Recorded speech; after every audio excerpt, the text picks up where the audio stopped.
Hello VC, my name's Keegan and this is my introduction to the vinyl community. Like many of the creators out there, I started watching many of you make your own videos and sort of create some really meaningful relationships with one another in the community, and it's always looked like a lot of fun. So I figured today would be the day where I hopped on here and I see if I could carve out my own little piece of the vinyl community.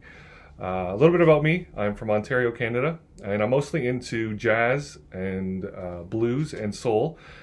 So that's sort of what you can expect from my videos going forward if all goes well, if anybody out there actually watches this.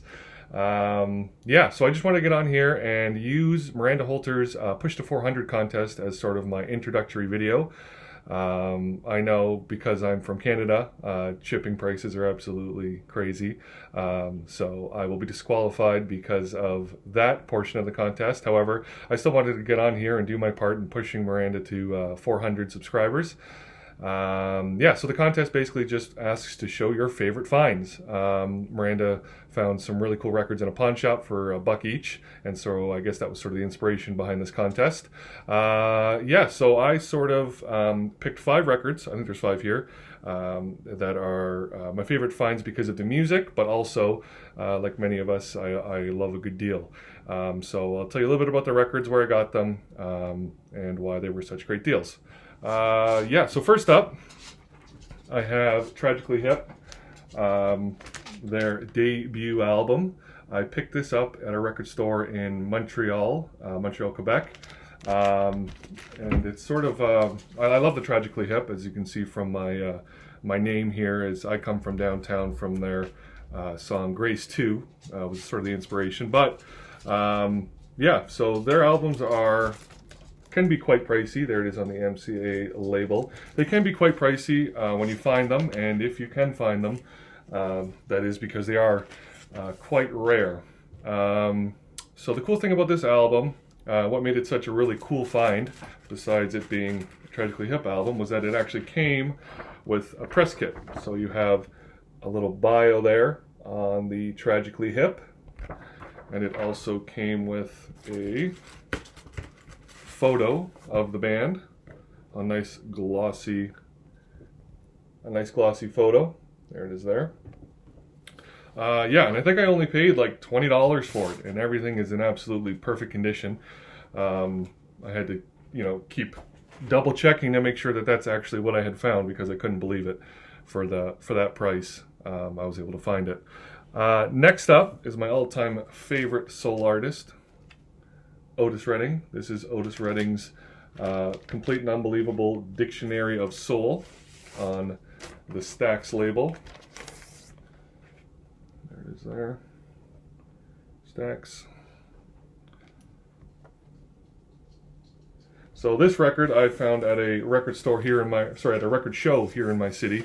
I was kind of near the end of the show a couple years ago, and I was sort of about to walk out, and there was always this little British couple that always set up at every record show right beside the door, and I'd heard that a lot of people had gotten some really good deals from them. They'd sort of always have one box filled with an assortment of records, and then they would have some pictures and some knickknacks that they would sell every show. And I walked up, and I just thought, as the last bin I checked before I left, I would see what they had. And I was flipping through, and I found this for $3. So that was a really cool find. That was about 2016. So that was in my early days of collecting. So that was sort of something that really spurred on my passion for digging. Next up, I have a copy of Freddy King Goes Surfing. This is a white label promo on King. I found this at Black Dot Records, just over the border in New York. So there it is there, that white label promo.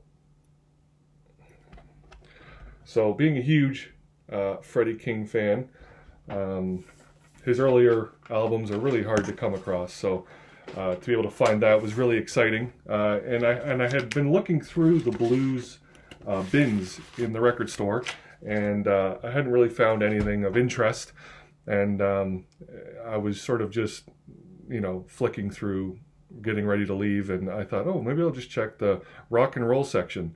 And I was flipping through, and of course it was your Rolling Stones and your Led Zeppelin and all those bands. And then all of a sudden I came across that, and I thought, wow, well, that was lucky I checked that out, because if I hadn't, I normally wouldn't have, but something told me just to check that bin, and that's what I ended up finding. Next up is the Rolling Stones Voodoo Lounge. This I picked up for $15 at Sonic Boom in Toronto, Ontario. And on the little label, they do a really good job of telling you a little bit about the album. They're always in a sealed sleeve, but it always tells you a little bit about the album on the front. And it said that this was a pressing from Spain, and it wasn't in very good condition. So all things considered, it was marked at $15. So I kind of thought, oh, well, they're usually pretty good with grading their albums and pricing accordingly. But I thought, you know, this is a really rare album. I'd love to have it. Let me just see how bad it is. So I opened it up, and the album was, there's some hairline fractures on it, but nothing you can feel. And you can see that it still has that beautiful gloss on there. And then if I looked a little bit closer, I saw on the album, on the label itself, it says made in the UK. And then across the bottom, it actually says manufactured in the UK. So after doing some research, it turns out that it wasn't a Spanish pressing. It was an original UK pressing, and it was just sold by a record store in Spain. So that was a really cool find. Again, for $15, I could hardly get out of there quick enough and get it home to spin it.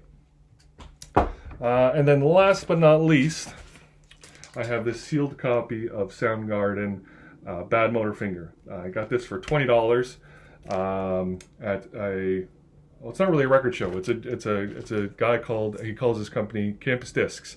His name's Eric, and what he does is he goes around universities all over the province, and he sets up a huge display with tons and tons of records. But the whole purpose is that he tries to get really good records to university students for as cheap as possible. He's not a huge collector himself, so he's not really in it for sort of the hype. He's just in it to move records. So the most he'll sell a record for is like $20-25, and it goes all the way down to dollar records. So I got this one for $20. Like I said, it's a sealed US original. I haven't opened it yet. I'm not the biggest Soundgarden fan, but I figured it's something I couldn't pass on. You know, hopefully one day I'll grow into it, or something comes along where I want to trade it. Yeah, so those are, of course, just a few of my favorite finds. I kind of picked stuff from all different genres to show you guys. Yeah, so I hope that was a good submission for my intro to the VC and for Miranda Holter's Push to 400 contest. So yeah, I hope you guys enjoyed the video, and if you can, go ahead and subscribe and like, and hopefully I'll see you guys in the future. Thanks.